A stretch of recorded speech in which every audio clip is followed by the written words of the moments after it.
Punjabi radio USA ਸੁਣ ਰਹੇ ਸਾਰੇ ਹੀ ਮਾਣਯੋਗ ਅਤੇ ਸਤਿਕਾਰਤ ਸਰੋਤਿਆਂ ਨੂੰ ਪਿਆਰ ਸਤਿਕਾਰ ਸਹਿਤ ਨਿੱਘੀ ਜਿਹੀ ਸਤਿ ਸ੍ਰੀ ਅਕਾਲ। ਸਭ ਨੂੰ ਜੀ ਆਇਆਂ ਨੂੰ ਆਖਦੇ ਹਾਂ। ਸੋ ਤੇ ਪ੍ਰੋਗਰਾਮ ਦੇ ਵਿੱਚ ਆਪ ਸਭ ਦਾ ਸਵਾਗਤ ਹੈ। ਖਬਰ ਤੇ ਨਜ਼ਰ ਪ੍ਰੋਗਰਾਮ ਲੈ ਕੇ ਹਾਜ਼ਰ ਹੋ ਚੁੱਕੇ ਹਾਂ। ਅੱਜ 9 ਅਪ੍ਰੈਲ ਦਿਨ ਸ਼ਨੀਚਰਵਾਰ ਜੁੜ ਚੁੱਕੇ ਨੇ ਆਪਣੇ ਨਾਲ ਮਿੰਟੂ ਗੁਰੂਸਰੀਆ ਜੀ। ਮਿੰਟੂ ਜੀ ਆਇਆਂ ਨੂੰ ਸਵਾਗਤ ਹੈ। ਸਤਿ ਸ੍ਰੀ ਅਕਾਲ। ਸ਼ੁਕਰੀਆ ਜੀ, ਸਾਰਿਆਂ ਨੂੰ ਸਤਿ ਸ੍ਰੀ ਅਕਾਲ ਜੀ। ਸਾਡੇ ਅੱਜ ਦੇ ਪ੍ਰੋਗਰਾਮ ਖਬਰ ਤੇ ਨਜ਼ਰ ਨੂੰ ਸਪਾਂਸਰ ਕਰਦੇ ਨੇ ਖਾਲਸਾ ਇੰਸ਼ੋਰੈਂਸ ਏਜੰਸੀ, ਜਿਨ੍ਹਾਂ ਦੇ ਕੋਲੋਂ ਤੁਸੀਂ ਹਰ ਇੱਕ ਤਰੀਕੇ ਦੀ ਇੰਸ਼ੋਰੈਂਸ ਕਰਵਾ ਸਕਦੇ ਹੋ। ਇੰਸ਼ੋਰੈਂਸ ਬਾਰੇ ਪਤਾ ਕਰਨ ਲਈ ਕਾਲ ਕਰ ਸਕਦੇ ਹੋ ਨੰਬਰ 408 272 2500 4082722500। ਟੇਰਕੇਣਾ ਇਮੀਗ੍ਰੇਸ਼ਨ ਲਾ ਫਰਮ, ਇਮੀਗ੍ਰੇਸ਼ਨ ਦਾ ਹੋਵੇ ਕਿਸੇ ਵੀ ਤਰੀਕੇ ਦਾ ਕੰਮ, ਕਾਲ ਅਟਰਨੀ ਜੇ ਟੇਰਕੇਣਾ 415 909 0503 4159090503। Krishan Dhanota Yuba City, Baljinder Singh Najjar Woodland, Paramjit Kaur Rangi Vacaville, Harnek Singh Pabla Indian cuisine Renton Washington, Gurmeet Singh Dhian Kaur Samra Modesto, Jassi Gill plumbing ਵਾਲੇ ਤੇ Dharam Singh Bakersfield, GN tire and lube, ਜਿਨ੍ਹਾਂ ਦੇ ਕੋਲੋਂ ਤੁਸੀਂ truck wash, oil change, air brake ਦਾ ਕੰਮ ਕਰਵਾ ਸਕਦੇ ਹੋ। ਨਵੇਂ ਪੁਰਾਣੇ ਟਾਇਰ ਵਾਜਿਬ ਕੀਮਤਾਂ ਤੇ ਖਰੀਦ ਸਕਦੇ ਹੋ। ਸੈਂਟਾਨੈਲਾ 'ਚ ਲੋਕੇਸ਼ਨ ਨੇ, ਕਾਲ ਕਰ ਸਕਦੇ ਹੋ Nimba Sahota 209 277 0113। West coast truck driving school Fresno, ਜਿਹੜੇ ਕਿ ਤੁਹਾਨੂੰ ਟਰੱਕ ਚਲਾਉਣ ਦੀ ਸਿਖਲਾਈ ਵਧੀਆ ਢੰਗ ਦੇ ਨਾਲ ਦਿੰਦੇ ਹਨ। ਕਾਲ ਅਜੀਤ ਅਟਵਾਲ 559 374 4541। ਇਹਨਾਂ ਸਾਰਿਆਂ ਦਾ ਧੰਨਵਾਦ। ਜੇਕਰ ਤੁਸੀਂ ਜਾਂ ਕੋਈ ਹੋਰ ਕਾਰੋਬਾਰ ਵੀ ਇਸ ਪ੍ਰੋਗਰਾਮ ਨੂੰ ਸਪਾਂਸਰ ਕਰਨਾ ਚਾਹੁੰਦੇ ਹੋ, ਸੰਪਰਕ ਕਰ ਸਕਦੇ ਹੋ ਨੰਬਰ 408 722 7698 ਦੇ ਉੱਤੇ। ਗੱਲਬਾਤ ਦਾ ਸਿਲਸਿਲਾ ਸ਼ੁਰੂ ਕਰਦੇ ਜਾਈਏ। ਮਿੰਟੂ ਜੀ, ਅੱਜ ਦੀਆਂ ਅਹਿਮ ਖਬਰਾਂ ਕੀ ਰਹੀਆਂ? ਜੀ, ਜਿਸ ਮੁੱਦੇ ਤੇ ਅਸੀਂ ਕਾਫੀ ਵਾਰ ਗੱਲਬਾਤ ਕਰਦੇ ਹਾਂ ਔਰ ਅਸੀਂ ਸੋਚਦੇ ਵੀ ਹਾਂ ਉਸ ਮੁੱਦੇ ਤੇ, ਤਾਂ ਐਸਾ ਹੀ ਇੱਕ ਮੁੱਦਾ ਜਿਹੜਾ ਸੁਪਰੀਮ ਕੋਰਟ ਦੇ ਵਿੱਚ ਪਹੁੰਚਿਆ, ਉਹਦੇ ਤੇ ਅੱਜ ਸਾਡਾ ਜਿਹੜਾ ਚੋਣ ਕਮਿਸ਼ਨ ਹੈ ਇੰਡੀਆ ਦਾ, ਉਹਨੇ ਜਵਾਬ ਦਿੱਤਾ ਹੈ। ਤਾਂ ਉਹ ਮਾਮਲਾ ਕੀ ਸੀਗਾ? ਪਿਛਲੇ ਦਿਨੀ ਅਸ਼ਵਨੀ ਉਪਾਧਿਆਏ ਨੇ ਇੱਕ ਪਟੀਸ਼ਨ ਪਾਈ ਸੀ, ਖਾਸ ਤੌਰ 'ਤੇ ਉਸ ਵੇਲੇ ਜਦੋਂ ਸਾਡੇ ਇਲੈਕਸ਼ਨ ਚੱਲਦੇ ਪਏ ਸਨ। ਆਮ ਆਦਮੀ ਪਾਰਟੀ ਨੇ ਵੀ 300 ਯੂਨਿਟ ਬਿਜਲੀ ਫਰੀ, 18 ਸਾਲ ਤੋਂ ਉੱਪਰ ਦੀਆਂ ਔਰਤਾਂ ਵਾਸਤੇ 1000 ਰੁਪਏ ਪ੍ਰਤੀ ਮਹੀਨਾ ਇਸ ਤਰ੍ਹਾਂ ਦਾ ਭੱਤਾ ਦੇਣ ਦਾ ਐਲਾਨ ਕੀਤਾ ਸੀ। ਤਾਂ ਉਸ ਵੇਲੇ ਇੱਕ ਪਟੀਸ਼ਨ ਜਾਂਦੀ ਹੈ ਸੁਪਰੀਮ ਕੋਰਟ ਦੇ ਵਿੱਚ ਕਿ ਭਾਈ ਜਿਸ ਤਰ੍ਹਾਂ ਇਹ ਗੱਫੇ ਵੰਡੇ ਜਾਂਦੇ ਆ, ਇਹਨਾਂ 'ਤੇ ਕੋਈ ਨਾ ਕੋਈ ਰੋਕ ਲਾਈ ਜਾਵੇ। ਤਾਂ ਸੁਪਰੀਮ ਕੋਰਟ ਨੇ ਵੀ ਇਹਦੇ 'ਤੇ ਗਹਿਰੀ ਚਿੰਤਾ ਪ੍ਰਗਟਾਈ ਸੀਗੀ ਅਤੇ ਉਸ ਤੋਂ ਬਾਅਦ ਫਿਰ ਆਖਿਆ ਸੀਗਾ ਸਾਡੇ ਚੋਣ ਕਮਿਸ਼ਨ ਨੂੰ ਕਿ ਲਿਆ ਕੇ ਭਾਈ ਜਵਾਬ ਦਾਖਲ ਕਰੋ। ਤਾਂ ਇਹਨਾਂ ਨੇ ਜਿਹੜਾ ਜਵਾਬ ਦਾਖਲ ਕੀਤਾ ਹੈ ਉਹਦੇ ਵਿੱਚ ਸਾਰਾ ਕੁਛ ਆ ਜਾਂਦਾ ਆ। ਕੋਸ਼ਿਸ਼ ਕਰਦੇ ਹਾਂ ਸੰਖੇਪ ਦੇ ਵਿੱਚ ਉਹਨੂੰ ਬਿਆਨ ਸਕੀਏ। ਤਾਂ ਇਹਨਾਂ ਨੇ ਇਹ ਕਿਹਾ ਕਿ ਦੇਖੋ, ਚੋਣ ਦੇ ਵਿੱਚ ਜਿੱਤ ਹਾਸਲ ਕਰਨ ਵਾਲੇ ਰਾਜਨੀਤਿਕ ਦਲਾਂ ਵੱਲੋਂ ਸਰਕਾਰ ਗਠਨ ਤੋਂ ਬਾਅਦ ਬਣਾਈ ਜਾਣ ਵਾਲੀ ਨੀਤੀ ਅਤੇ ਫੈਸਲੇ ਨੂੰ ਨਿਯਮਤ ਯਾਨੀ ਰੈਗੂਲੇਟ ਕਰਨ ਦਾ ਸਾਡੇ ਕੋਲ ਕੋਈ ਅਧਿਕਾਰ ਜਾਂ ਅਖਤਿਆਰ ਨਹੀਂ ਹੈ। ਕਮਿਸ਼ਨ ਨੇ ਅੱਗੇ ਕਿਹਾ ਕਿ ਕਾਨੂੰਨ ਵਿੱਚ ਇਸ ਤਰ੍ਹਾਂ ਦਾ ਕੋਈ ਵੀ ਪ੍ਰਬੰਧ ਨਹੀਂ ਹੈ ਕਿ ਜੇਕਰ ਉਹ ਕੋਈ ਕਾਰਵਾਈ ਕਰੇਗਾ ਤਾਂ ਇਹ ਤਾਕਤ ਦੀ ਕੁਵਰਤੋਂ ਹੋਏਗੀ। ਮਤਲਬ ਕਿ ਇਸ ਤਰ੍ਹਾਂ ਦਾ ਕੋਈ ਵੀ ਪ੍ਰਬੰਧ ਨਹੀਂ ਹੈ ਕਿ ਤੁਸੀਂ ਕਿਸੇ ਨੂੰ ਰੋਕ ਦੇਵੋ, ਕਿਸੇ ਪਾਰਟੀ ਨੂੰ ਰੋਕ ਦੇਵੋ ਕਿ ਉਹ ਜਿੱਤਣ ਤੋਂ ਬਾਅਦ ਇਸ ਤਰ੍ਹਾਂ ਦੀਆਂ ਨਹੀਂ, ਇਸ ਤਰ੍ਹਾਂ ਦੀਆਂ ਪਾਲਿਸੀਆਂ ਬਣਾਏਗੀ। ਸੋ ਇਸ ਤਰ੍ਹਾਂ ਇੱਕ ਤਰ੍ਹਾਂ ਨਾਲ ਕਹਿ ਲਈਏ ਕਿ ਇਸ ਗੱਲ ਦਾ ਭੋਗ ਪੈ ਗਿਆ ਕਿ ਹਾਂ, ਹੋ ਸਕਦਾ ਹੈ ਕਿ ਕੋਈ ਚੋਣ ਕਮਿਸ਼ਨ ਕਾਨੂੰਨ ਦਾ ਹਵਾਲਾ ਦੇ ਕੇ ਇਹ ਗੱਲ ਕਹੇ ਕਿ ਇਸ ਤਰ੍ਹਾਂ ਕੀਤਾ ਜਾ ਸਕਦਾ ਹੈ। ਹਾਂ, ਚੋਣ ਕਮਿਸ਼ਨ ਨੇ ਇੰਨਾ ਜ਼ਰੂਰ ਕਹਿ ਦਿੱਤਾ ਸੁਪਰੀਮ ਕੋਰਟ ਦੇ ਵਿੱਚ ਕਿ ਦੇਖੋ, ਇਹ ਜਿਹੜੇ ਮੁਫਤ ਦੇ ਵਿੱਚ ਦਿੱਤੇ ਜਾਂਦੇ ਆ ਗੱਫੇ, ਇਹਨਾਂ ਮਾਮਲਿਆਂ ਦੇ ਵਿੱਚ ਸੁਪਰੀਮ ਕੋਰਟ ਕੋਈ ਗਾਈਡਲਾਈਨ ਜਿਹੜੀ ਆ ਉਹ ਤਿਆਰ ਕਰ ਸਕਦੀ ਹੈ। ਸੋ ਇਹਨਾਂ ਜ਼ਰੂਰ ਉਹਨਾਂ ਨੇ ਕਿਹਾ। ਸੋ ਦੇਖਦੇ ਹਾਂ ਅੱਗੇ ਇਸ 'ਤੇ ਕੀ ਫੈਸਲਾ ਹੁੰਦਾ। ਹਾਲ ਦੀ ਘੜੀ ਚੋਣ ਕਮਿਸ਼ਨ ਆਫ ਇੰਡੀਆ ਨੇ ਇੱਕ ਤਰ੍ਹਾਂ ਨਾਲ ਕਹਿ ਲਓ ਕਿ ਜਵਾਬ ਦਾਖਲ ਕਰ ਦਿੱਤਾ ਹੈ, ਖਾਸ ਤੌਰ 'ਤੇ ਜਿਹੜੇ ਗੱਫੇ ਦਿੱਤੇ ਜਾਂਦੇ ਆ। ਇੱਧਰ ਅੱਜ ਸਾਡੇ CM ਸਾਹਿਬ ਨੇ ਵੀ ਬੇਰੁਜ਼ਗਾਰ ਅੰਗਰੇਜ਼ਾਂ ਨੂੰ ਇੱਕ ਬਹੁਤ ਵੱਡਾ ਗੱਫਾ ਦਿੱਤਾ ਹੈ, ਕਹਿ ਲਈਏ ਬਹੁਤ ਵੱਡਾ ਮੌਕਾ ਦਿੱਤਾ ਹੈ। ਤਾਂ ਇਹਨਾਂ ਨੇ ਅੱਜ ਦਾਅਵਾ ਕੀਤਾ ਹੈ ਕਿ ਸਮਾਂ ਥੋੜ੍ਹਾ ਜਿਹਾ ਲੱਗ ਸਕਦਾ ਆ, ਪਰ ਮਾਹੌਲ ਇਸ ਤਰ੍ਹਾਂ ਦਾ ਬਣਾ ਦੇਵਾਂਗੇ, ਕਿਉਂਕਿ ਗੱਲ ਤਾਂ ਸਾਰੀ ਮਾਹੌਲ ਦੀ ਹੈ ਨਾ, ਕਿ ਇਸ ਤਰ੍ਹਾਂ ਦਾ ਪ੍ਰਬੰਧ ਕਰ ਦੇਵਾਂਗੇ ਕਿ ਤੁਹਾਡੇ ਕੋਲ ਅੰਗਰੇਜ਼ ਵੀ ਨੌਕਰੀਆਂ ਮੰਗਣ ਆਉਣਗੇ। ਮਤਲਬ ਆਈਲੈਸ ਕਰਕੇ ਇੱਧਰੋਂ ਬੱਚੇ ਜਾਂਦੇ, ਉੱਧਰੋਂ ਪਾਇਲਸ ਕਰਕੇ ਅੰਗਰੇਜ਼ ਜਹਾਜ਼ਾਂ ਦੇ ਜਹਾਜ਼ ਭਰ ਕੇ ਆਇਆ ਕਰਨਗੇ।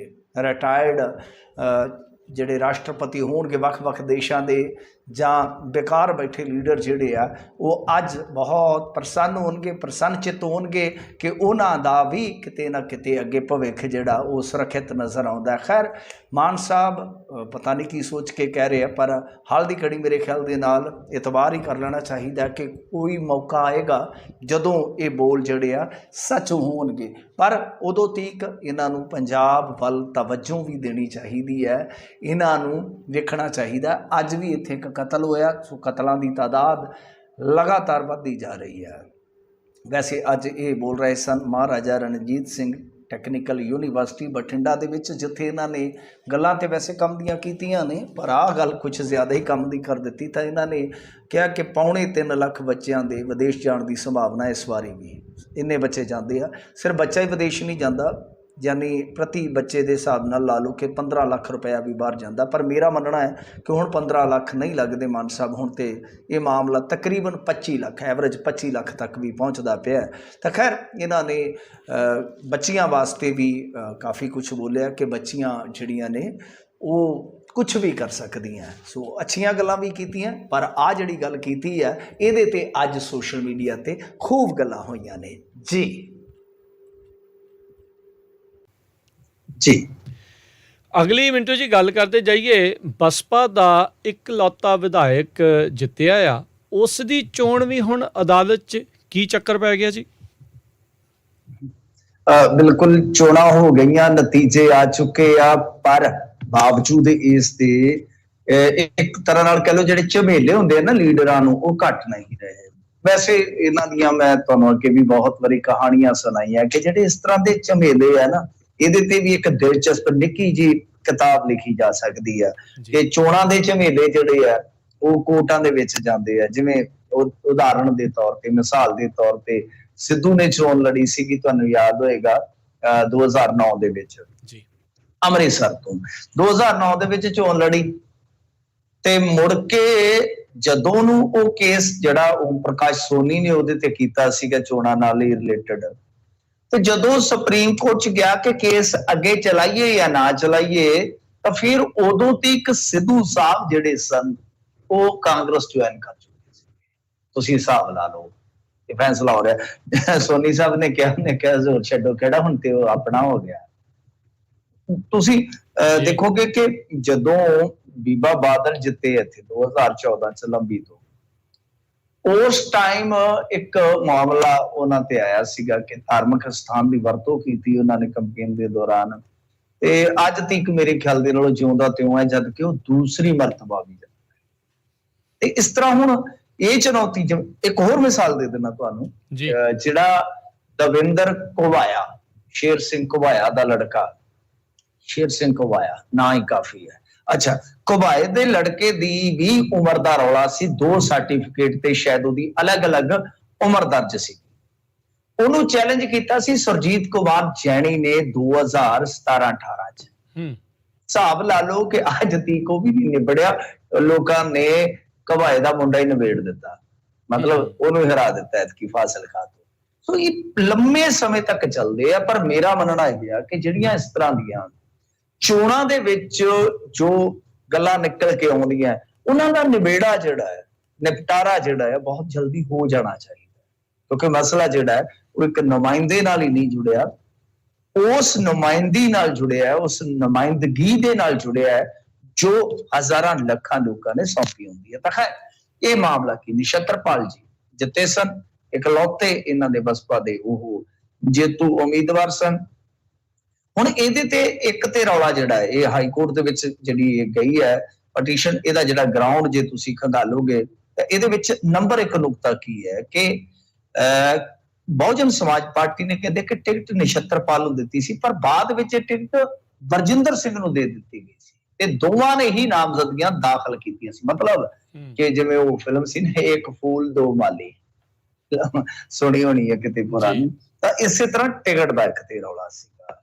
ਅੱਛਾ, ਇਹ ਲਾਇਆ ਗਿਆ ਦੋਸ਼ ਕਿ ਨਾਮਜ਼ਦਗੀ ਵੇਲੇ ਨਛੱਤਰਪਾਲ ਨੇ ਤੱਥ ਛੁਪਾਇਆ ਕਿ ਪਾਰਟੀ ਨੇ ਉਹਨਾਂ ਕੋਲੋਂ ਟਿਕਟ ਵਾਪਸ ਲੈ ਲਈ ਆ। ਇਸ ਤੋਂ ਇਲਾਵਾ ਇਹ ਵੀ ਦੋਸ਼ ਲਾਇਆ ਗਿਆ ਹੈ ਕਿ ਨਾਮਜ਼ਦਗੀਆਂ ਵੇਲੇ ਦਾਖਲ ਹਲਫੀਆ ਬਿਆਨ ਵਿੱਚ ਵੀ ਤੱਥ ਛੁਪਾਏ ਗਏ ਹਨ ਕਿ ਨਛੱਤਰਪਾਲ ਵਿਰੁੱਧ ਇੱਕ ਮਾਮਲਾ ਵਿਚਾਰ ਅਧੀਨ ਹੈ, ਮਤਲਬ ਕਿ ਅੰਡਰ ਟ੍ਰਾਇਲ ਹੈ। ਤਾਂ ਉਹਨਾਂ ਨੇ ਇਸ ਤੋਂ ਇਲਾਵਾ ਐਫੀਡੇਵਿਟ ਦੇ ਵਿੱਚ ਵੀ ਇੱਕ ਤੱਥ ਸ਼ਾਮਲ ਨਹੀਂ ਕੀਤਾ ਕਿ ਉਹਨਾਂ ਤੇ ਕੋਈ ਕੇਸ ਪੈਂਡਿੰਗ ਹੈ। ਇਹ ਤੋਂ ਬਿਨਾਂ ਇੱਕ ਇਹ ਵੀ ਕਿਹਾ ਗਿਆ ਕਿ ਹਲਫੀਆ ਬਿਆਨ ਦੀ ਟਿਕਟ ਵੀ ਘੱਟ ਪੈਸਿਆਂ ਵਾਲੀ ਲਗਾਈ ਗਈ ਹੈ। ਸੋ ਇਹ ਪਟੀਸ਼ਨ ਜਿਹੜੀ ਆ ਹਾਈ ਕੋਰਟ ਪਹੁੰਚ ਗਈ। ਤਾਂ ਇਹਨੂੰ ਤੁਸੀਂ ਦੇਖ ਸਕਦੇ ਹੋ 3 ਆਧਾਰ ਨੁਕਤੇ ਤੇ। 3 ਆਧਾਰ ਨੁਕਤਾ ਕੀ ਹੈ ਕਿ ਮਤਲਬ ਪਹਿਲਾ ਹੋ ਗਿਆ ਕਿ ਟਿਕਟ ਦਾ ਮਸਲਾ, ਸੈਕੰਡ ਤੱਥ ਛੁਪਾਉਣ ਦਾ ਮਸਲਾ, ਤੇ ਥਰਡ ਆ ਗਿਆ ਟਿਕਟ ਘੱਟ ਲਾਉਣ ਦਾ ਮਸਲਾ। ਹੁਣ ਦੇਖਦੇ ਆ ਕਿ ਕਦੋਂ ਇਹਦੀ ਸੁਣਵਾਈ ਜਿਹੜੀ ਹੈ ਉਹ ਲਿਸਟਡ ਹੁੰਦੀ ਹੈ, ਕਦੋਂ ਚੱਲਦੀ ਹੈ। ਤਾਂ ਫਿਰ ਜਿਵੇਂ ਮੈਂ ਤੁਹਾਨੂੰ ਕੁਝ ਮਿਸਾਲਾਂ ਦਿੱਤੀਆਂ ਨੇ ਕਿ ਆਉਣ ਵਾਲੇ ਸਮੇਂ 'ਚ ਅਸੀਂ ਇਹਨੂੰ ਵੀ ਸ਼ਾਮਲ ਕਰਾਂਗੇ ਇਸੇ ਫਹਿਰਿਸਤ ਦੇ ਵਿੱਚ, ਜਾਂ ਇਹ ਵੱਖਰੇ ਤੌਰ ਤੇ ਕੋਈ ਵੱਖਰੀ ਮਿਸਾਲ ਬਣੇਗੀ, ਦੇਖਦੇ ਆ। ਸੋ ਚੈਲੰਜ ਹੋ ਗਿਆ ਇਹਨਾਂ ਦੀ ਚੋਣ ਨੂੰ, ਜਿਹੜੇ ਕਿ ਇੱਕ ਲੌਤੇ ਵਿਧਾਇਕ ਨੇ ਬਹੁਜਨ ਸਮਾਜ ਪਾਰਟੀ ਦੇ ਨਛੱਤਰਪਾਲ ਜੀ।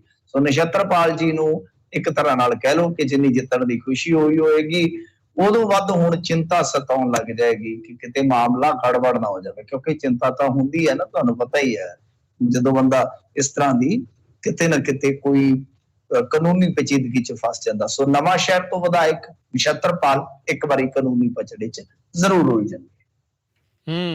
ਜੀ ਜੀ ਜੀ। ਅਗਲੀ ਮਿੰਟ 'ਚ ਗੱਲ ਕਰੀਏ ਨਵਜੋਤ ਸਿੱਧੂ ਦੇ ਬਾਹਰ ਯਤਨ ਪਰ ਘਰ 'ਚ ਖੋਰਾ। ਉਹ ਆਂਦੇ ਤੇ ਹੁੰਦੇ ਨੇ ਸਿਆਣਿਆਂ ਦੀਆਂ ਗੱਲਾਂ ਬੜੀਆਂ ਜਿੱਦਾਂ ਕਹ ਲਈਏ ਨਾ ਕਿ ਕੀਮਤੀ ਹੁੰਦੀਆਂ, ਨਗੀਨਿਆਂ ਵਾਂਗੂ, ਨਗਾ ਵਾਂਗੂ ਕੀਮਤੀ ਹੁੰਦੀਆਂ ਨੇ ਗੱਲਾਂ। ਉਹ ਜੇ ਸੁਣੀਏ ਤੇ ਵਾਕਿਆ ਫਿਲਾਸਫੀ ਨਿਕਲਦੀਆਂ। ਤੇ ਉਹ ਕਹਿੰਦੇ ਹੁੰਦੇ ਆ, ਤੜੀਆਂ ਛੱਡ ਕੇ ਉੱਡਦੀਆਂ ਪਿੱਛੇ ਦੌੜਨਾ।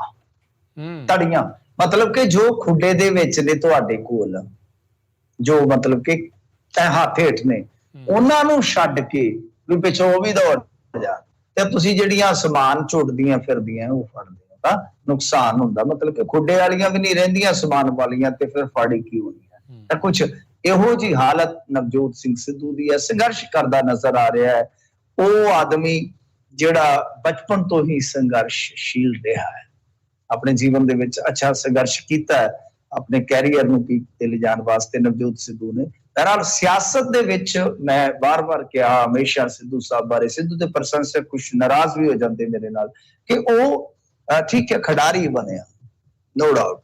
ਉਸ ਤੋਂ ਬਾਅਦ ਉਹ ਇੱਕ ਅਭਿਨੇਤਾ ਵੀ ਬਣ ਗਿਆ, ਇੱਕ ਫਿਲਮ 'ਚ ਵੀ ਆਇਆ ਹੋਇਆ ਸਿੱਧੂ, ਤਾਂ ਪਰ ਰਾਜਨੇਤਾ ਨਹੀਂ ਬਣ ਪਾਇਆ, ਸੈਲੀਬ੍ਰਿਟੀ ਹੀ ਰਹਿ ਗਿਆ ਨਾ।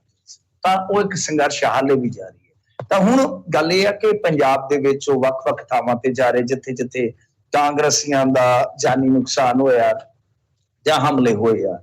ਫਿਰ ਇਸ ਤੋਂ ਇਲਾਵਾ ਆਪਾਂ ਕਾਲਾ ਵਾਲੇ ਪ੍ਰੋਗਰਾਮ ਦੇ ਵਿੱਚ ਵੀ ਗੱਲ ਕੀਤੀ ਸੀ ਕਿ ਰੇਤ ਨਿਕਾਸੀ ਨੂੰ ਲੈ ਕੇ ਵੀ ਉਹ ਮੁੱਦਾ ਚੁੱਕ ਰਹੇ ਆ। ਮਤਲਬ ਹਰੇਕ ਥਾਂ ਤੇ, ਔਰ ਉਹਨਾਂ ਦਾ ਭੇੜ ਵੀ ਹੋਇਆ ਵਰਿੰਦਰ ਢਿੱਲੋਂ ਵਰਗਿਆਂ ਦੇ ਨਾਲ। ਪਰੰਤੂ ਮਤਲਬ ਕਿ ਬਾਹਰ ਤੇ ਉਹ ਜਾ ਰਹੇ ਨੇ ਆਪਣੇ ਆਪ ਨੂੰ ਮਜ਼ਬੂਤ ਕਰਨ ਵਾਸਤੇ, ਪਰ ਘਰ ਦੇ ਵਿੱਚ ਖੋਰਾ ਲੱਗ ਰਿਹਾ। ਕਿਉਂਕਿ ਜਿਹੜਾ ਮੇਅਰ ਰਿੰਟੂ ਸੀ ਅਮਰਿੰਦਰ ਸਿੰਘ ਦਾ ਖਾਸਮ ਖਾਸ, ਉਹ ਤੇ ਹੋ ਗਿਆ ਹੁਣ ਇਨਕਲਾਬੀ, ਉਹ ਆਮ ਆਦਮੀ ਪਾਰਟੀ 'ਚ ਚਲੇ ਗਿਆ। ਤਾਂ ਸਭ ਤੋਂ ਵੱਡਾ ਜਿਹੜਾ ਕਹਿ ਲਓ ਕਿ ਖੋਰਾ ਲੱਗ ਰਿਹਾ ਨਵਜੋਤ ਸਿੰਘ ਸਿੱਧੂ, ਤਾਂ ਉਹਦੇ 'ਚ ਕੀ ਹੈ ਕਿ ਜੇ ਆਪਾਂ ਦੇਖੀਏ ਤਾਂ ਜਿਹੜੀ ਵੇਰਕਾ ਔਰ ਸਿੱਧੂ ਦੀ ਉੱਥੇ ਆਪਣੀ ਪਾਲਿਆ, ਉਹ ਕਿਤੇ ਨਾ ਕਿਤੇ ਟੁੱਟਦੀ ਨਜ਼ਰ ਆ ਰਹੀ ਹੈ। ਕਿਉਂਕਿ ਜਿਹੜੇ ਇਹਨਾਂ ਦੇ ਕੋਲ 64 ਕਾਉਂਸਲਰ ਸੀਗੇ ਉੱਥੇ ਅੰਮ੍ਰਿਤਸਰ ਦੇ ਵਿੱਚ, ਉਹ ਹੁਣ ਸਿਰਫ ਘਟ ਕੇ 38 ਰਹਿ ਗਏ। ਬਾਕੀ ਸਾਰੇ ਜਿਹੜੇ ਆ ਉਹ ਚਲੇ ਗਏ ਆ। 26 ਕਾਉਂਸਲਰਾਂ ਦੇ ਕਾਂਗਰਸ ਵਿੱਚ ਜਾਣ ਦੇ ਬਾਅਦ ਮਤਲਬ ਕਿ 5 ਆਜ਼ਾਦ ਕਾਉਂਸਲਰ ਜਿਹੜੇ ਸੀਗੇ, ਜਿਵੇਂ ਇਹਦੀ ਕੰਪੋਜੀਸ਼ਨ ਦੇਖੋਗੇ ਤੁਸੀਂ, ਮੇਅਰਸ਼ਿਪ ਜੇ ਬਚਾਉਣੀ ਹੈ ਰਿੰਟੂ ਨੇ, ਮਤਲਬ ਕਿ ਆਮ ਆਦਮੀ ਪਾਰਟੀ ਜੁਆਇਨ ਕਰ ਗਿਆ, 90 ਦੇ ਨਿਗਮ ਹਾਊਸ ਵਿੱਚੋਂ 30 ਮੈਂਬਰਾਂ ਦਾ ਸਮਰਥਨ ਚਾਹੀਦਾ ਸੀ, ਪਰ ਹੁਣ ਤੱਕ ਉਹਦੇ ਕੋਲ 34 ਕਾਉਂਸਲਰ ਤੇ 5 ਵਿਧਾਇਕਾਂ ਦਾ ਸਮਰਥਨ ਹਾਸਲ ਹੋ ਚੁੱਕਿਆ। ਮਤਲਬ ਕਿ ਉਹ ਇੱਕ ਸੇਫ ਪੋਜੀਸ਼ਨ ਦੇ ਵਿੱਚ ਨਿਗਮ ਸਦਨ ਵਿੱਚ ਕਾਂਗਰਸ ਦੇ 64 ਕਾਉਂਸਲਰ ਜਿੱਤ ਕੇ ਪੁੱਜੇ ਸੀ। 5 ਆਜ਼ਾਦ ਕਾਉਂਸਲਰਾਂ ਨੂੰ ਵੀ ਉਹਨਾਂ ਦਾ ਸਮਰਥਨ ਹਾਸਲ ਸੀ, ਪਰ 26 ਕਾਉਂਸਲਰਾਂ ਦੇ ਕਾਂਗਰਸ ਵਿੱਚ ਜਾਣ ਤੋਂ ਬਾਅਦ ਹੁਣ ਕਾਂਗਰਸ ਦੇ ਕੋਲ ਸਿਰਫ 38। ਇਹ 26 ਕਾਂਗਰਸ ਦੇ ਕੋਲ ਨਹੀਂ ਗਏ, ਇਹ ਮੈਂ ਤੁਹਾਨੂੰ ਦੱਸਦਾ, ਕਰੈਕਸ਼ਨ ਕਰ ਦੇਵਾਂ ਜੀ ਖਬਰ ਦੇ ਵਿੱਚ, ਕਿ ਇਹ 26 ਜਿਹੜੇ ਆ ਉਹ ਆਮ ਆਦਮੀ ਪਾਰਟੀ ਵੱਲ ਚਲੇ ਗਏ। ਕੁਝ ਅਕਾਲੀਆਂ ਵੱਲ ਵੀ ਗਏ ਸਨ, ਇੱਧਰ ਉੱਧਰ ਹੋ ਗਏ। ਤਾਂ ਕੁੱਲ ਮਿਲਾ ਕੇ ਕਹਿ ਸਕਦੇ ਆ ਕਿ ਹੁਣ ਜੇ ਆਪਾਂ ਦੇਖੀਏ ਤਾਂ ਕਾਂਗਰਸ ਦੇ ਕੋਲ ਸਿਰਫ 38 ਬਚੇ ਆ, ਬਾਕੀ ਸਾਰੇ ਜਿਹੜੇ ਆ ਉਹ ਚਲੇ ਗਏ। ਤਾਂ ਕਹਿਣ ਦਾ ਮਤਲਬ ਇਹ ਆ, ਜਿਹੜੀਆਂ ਖਬਰਾਂ ਛਪਦੀਆਂ ਨੇ ਕਈ ਵਾਰ ਨਿਊਜ਼ ਪੋਰਟਲ ਦਿੰਦੇ ਆ ਨਾ, ਤਾਂ ਉਹ ਥੋੜੀ ਜਿਹੀ ਕਰ ਦਿੰਦੇ ਸਪੈਲਿੰਗ ਗਲਤੀ ਹੋ ਜਾਂਦੀ ਹੈ ਵੈਸੇ, ਤਾਂ ਉਹ ਆਪਾਂ ਕਰੈਕਸ਼ਨ ਵੀ ਖੁਦ ਹੀ ਕਰ ਦਿੱਤੀ ਕਿ ਉਹ ਦੂਜੀਆਂ ਪਾਰਟੀਆਂ 'ਚ ਚਲੇ ਗਏ, ਜਾਂ ਮੇਨਲੀ ਕਹਿ ਲਈਏ ਕਿ ਆਮ ਆਦਮੀ ਪਾਰਟੀ ਵੱਲ ਝੁਕ ਗਏ। ਤਾਂ ਹੁਣ ਇਹਨਾਂ ਕੋਲ 38 ਬਚੇ ਆ, 3 ਆਜ਼ਾਦ ਕੌਂਸਲਰ ਸੀਗੇ ਜਿਹੜੇ, ਉਹ ਵੀ ਆਮ ਆਦਮੀ ਪਾਰਟੀ ਜੁਆਇਨ ਕਰ ਚੁੱਕੇ ਆ।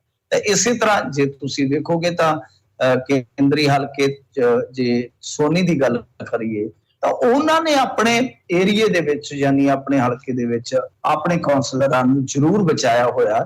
ਪਰ ਜਿਵੇਂ ਮੈਂ ਤੁਹਾਨੂੰ ਕਿਹਾ ਕਿ ਦੂਜੇ ਥਾਵਾਂ ਤੋਂ, ਜਿਵੇਂ ਭਾਜਪਾ ਦੇ ਵੀ 6 ਚੋਂ 3 ਬਚੇ ਆ, ਬਾਕੀ ਜਿਹੜੇ ਆ ਉਹ ਵੀ ਨਿਕਲ ਲਏ। ਸੋ ਆਮ ਆਦਮੀ ਪਾਰਟੀ ਉੱਤੇ ਪੂਰੀ ਤਰ੍ਹਾਂ ਜਿਹੜੀ ਹੈ ਉਹ ਇੱਕ ਤਰ੍ਹਾਂ ਨਾਲ ਕਹਿ ਲਈਏ ਅੰਮ੍ਰਿਤਸਰ ਦਾ ਜੋ ਵੀ ਪ੍ਰਸ਼ਾਸਕੀ ਢਾਂਚਾ ਹੈ ਉਹਨੂੰ ਹੱਥ 'ਚ ਲੈਣ ਲਈ ਬਿਲਕੁਲ ਤਿਆਰ ਹੋ ਗਿਆ। ਤਾਂ ਇਹਦਾ ਮਤਲਬ ਕੀ ਹੋਇਆ ਕਿ ਸਿੱਧੂ ਅਤੇ ਵੇਰਕਾ ਜਿਹੜੇ ਕਿ ਕਾਂਗਰਸ ਦੇ 2 ਥੰਮ ਆ, ਇਹਨਾਂ ਦੇ ਆਪਣੇ ਬੰਦੇ ਇਹਨਾਂ ਤੋਂ ਸਾਂਭ ਨਹੀਂ ਹੋਏ। ਹਾਲਾਂਕਿ ਦੋਵੇਂ ਲੀਡਰ ਆਪੋ ਆਪਣੇ ਕੱਦ ਨੂੰ ਬਾਹਰ ਵਧਾਉਣ ਦੇ ਵਿੱਚ ਜ਼ਰੂਰ ਲੱਗੇ ਹੋਏ ਆ। ਸੋ ਸਿੱਧੂ ਸਾਹਿਬ ਵਾਸਤੇ ਇਹ ਔਖੇ ਟਾਸਕ ਨੇ ਹੁਣ ਕਿ ਕਿਵੇਂ ਉਹਨਾਂ ਨੂੰ ਨੁਮਾਇੰਦਗੀ ਮਿਲੇਗੀ, ਕਿਵੇਂ ਉਹਨਾਂ ਨੂੰ ਜਥੇਬੰਦਕ ਢਾਂਚੇ ਦੀ ਜ਼ਿੰਮੇਵਾਰੀ ਮਿਲੇਗੀ। ਇਸ ਤੋਂ ਇਲਾਵਾ ਘਰ ਦੇ ਵਿੱਚ ਵੀ ਕੋਈ ਬਚੀ ਖੁਚੀ ਜਿਹੜੀ ਹੈਗੀ ਆ ਸ਼ਾਖ, ਉਹ ਵੀ ਬਰਕਰਾਰ ਰਹੇਗੀ ਕਿ ਉਹ ਵੀ ਖੁਰ ਜਾਏਗੀ। ਜੀ ਇਹ ਕਾਫੀ ਵਿਧਾਇਕਾਂ ਨੂੰ ਲੈ ਕੇ ਤੁਰੇ ਫਿਰਦੇ ਹੈਗੇ ਆ। ਨਗਾਂ ਦੀ ਤੁਸੀਂ ਗੱਲ ਕੀਤੀ ਸੀ, ਇਹ ਉਦਾਂ ਸਿੱਧੂ ਆਪ ਵੀ ਨਗ ਪਾਉਣ 'ਚ ਬਹੁਤ ਮਸ਼ਹੂਰ ਆ। ਅਗਲੀ ਖਬਰ ਵੀ ਨਗਾਂ ਨਾਲ ਜੁੜੀ ਆ, ਕਹਿੰਦੇ ਕਮੇਟੀ ਹੁਣ ਨਗ ਮਾਮਲੇ ਦੇ ਵਿੱਚ ਕਸੂਤੀ ਘਿਰੀ ਆ। ਹਾਂਜੀ ਦੇਖੋ, ਇਹ ਬੜੀ ਅਫਸੋਸਜਨਕ ਗੱਲ ਆ ਕਿ ਚੈਨਲਾਂ ਦੇ ਜੋ ਪ੍ਰਸਾਰਣ ਦੇ ਮੁੱਦੇ ਆ ਉਹ ਬੜੇ ਚਰਚਿਤ ਰਹੇ। ਉਸ ਤੋਂ ਬਾਅਦ ਤੁਸੀਂ ਇਹ ਵੀ ਦੇਖਿਆ ਹੋਏਗਾ ਕਿ ਇੱਕ ਨਿੱਜੀ ਚੈਨਲ ਦੇ ਖਿਲਾਫ ਇਹਨਾਂ ਨੇ ਮੇਰੇ ਖਿਆਲ ਦੇ ਨਾਲ ਕਾਨੂੰਨੀ ਕਾਰਵਾਈ ਵੀ ਆਰੰਭੀ ਹੋਈ ਆ ਕਿ ਸਾਡੀ ਇੰਨੀ ਆਲੋਚਨਾ ਕਰਦੇ ਆ।